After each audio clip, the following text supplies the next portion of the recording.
В Якутске прошел первый турнир сезона по спортивным бальным танцам. 2 дня на манеже ЕГСХ спортсмены ведущих танцевальных коллективов столицы республики сражались за звание лучшего. Подробности в материале Оксаны Устиновой. Сегодня здесь кипят не детские страсти. Это открытый турнир по танцевальному спорту города Якутска, который организовал танцевально-спортивный клуб «Квикстеп». Отметим, что турнир проводится согласно графику соревнований Союза танцевального спорта России. Танцевальный спорт развивается очень сильно, очень сильно. Сейчас практически в Российской Федерации не осталось ни одного региона, где спортсмены выступали бы плохо или отставали от танцевания. Более 100 участников вышли на паркет по возрастным категориям и по уровню. Все участники, несомненно, волновались перед судьями и публикой. Ведь каждый выход – это большая ответственность, но юные танцоры без преувеличения мастера искусства. Я пришла болеть за своего сына Осипова Александра и партнершу сына Шпачинскую Софию. Мы занимаемся давно, с 5 лет, имеем 97 медалей. Да. Двукратные чемпионы республики. Сегодняшний турнир мне очень понравился.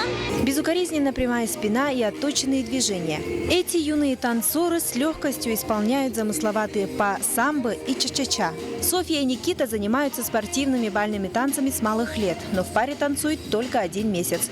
Это не помешало им принять участие в турнире. Ну, сначала меня отвела мама, сказала, тебе нужно столько подержать, а потом я сама втянулась в этот спорт. Очень понравилось, как блестящие платья, туфли. И как-то получилось то, что я теперь уже юниор 2 с партнером танцую. Мама с папой запихнули в танцы, и я там танцевал, и мне как-то понравилось, да, и вот сам тренируюсь. Атмосфера соревнования, мастерство лучших пар и их энергетика заряжает всех присутствующих в зале. На начищенном до блеска паркете участники турнира показали все свое мастерство. Лучшим из них достались медали и кубки.